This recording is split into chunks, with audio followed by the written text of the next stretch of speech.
Hey there, welcome to the latest episode of the Sexy Thyroid Solution. I'm your host, Angela Brown. So today I want to talk all about caffeine and the thyroid.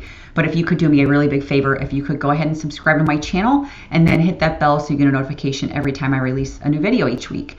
So this is a topic that is talked about a lot because one of the biggest things when people have a slow thyroid or hypothyroidism is they really struggle with fatigue. They usually just don't have any energy, and what's the first thing that they go for is caffeine. It's very typical. I went through this myself. I became very addicted to caffeine because I could not function. My thyroid was so sluggish, and I relied on caffeine. I used it a lot. Unfortunately, I didn't realize back then how bad this was making sort of a vicious cycle for me. So what does caffeine actually do? Caffeine is a stimulant, so it stimulates your central nervous system and can give you kind of so-called energy. But unfortunately, when it does that, it's not just the brain that can be impacted where it's giving you this like false sense of energy. Remember, your thyroid can act as a master gland. Your pituitary gland is essentially your master gland, and it sends signals down to the thyroid to release more thyroid hormone. So the thyroid, in a sense, can act as like your master gland as far as metabolism goes. It regulates your metabolic processes in the body. So your thyroid gland can essentially become very taxed when it's constantly getting bombarded with this so-called fake energy and this caffeine that's coming in the body.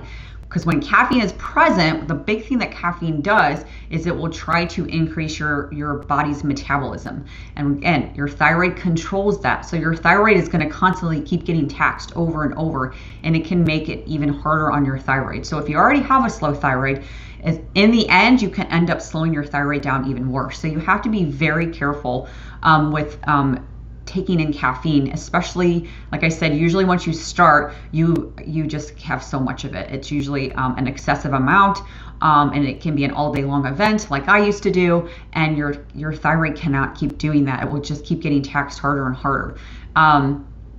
The hard part, like I mentioned, it is very difficult when you are struggling with a slow thyroid. You usually don't have energy. You usually hit a wall. Sometimes you just can't even wake up in the morning, and I used to struggle with that as well. So something to keep in mind is to find out why, okay? So let's say that you are on thyroid medication and you're still exhausted. It's not doing anything. Okay, well, why is the thyroid medication not working? Is it the right dose? Is it the right medication? Are you taking it the correct way?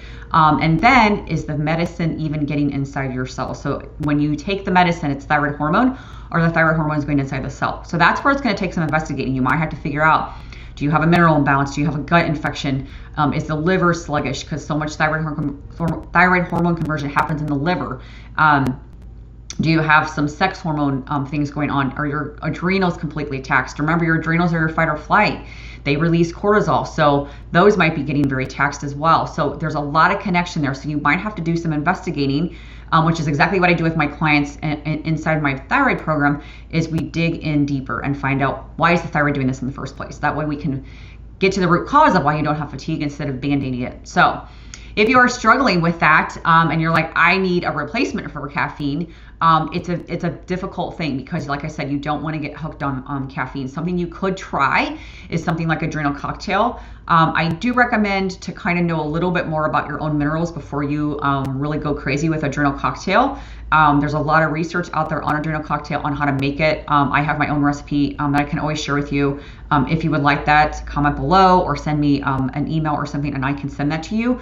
But again, I do like to see your mineral status before you really start taking that every single day. But it is a great alternative, particularly for people who have a slow thyroid. You usually have some imbalances there, and you do need some of these minerals that will help boost some of that energy. So I hope this video helps you. If you have more questions with this, or like I said, you want more information about like the adrenal cocktail that could help with you on the interim, definitely let me know, reach out, and I will see you in the next video. Bye.